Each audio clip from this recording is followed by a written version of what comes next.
দর্শক, মিজানুর রহমান আজহারীকে বহনকারী হেলিকপ্টারটি কিন্তু কিছুক্ষণের মধ্যেই পেকুয়াতে নামবে। আমরা আপনাদেরকে দেখানোর চেষ্টা করছি।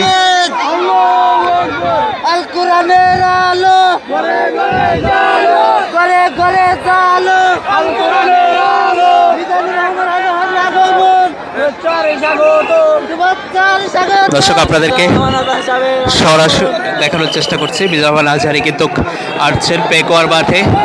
এখনই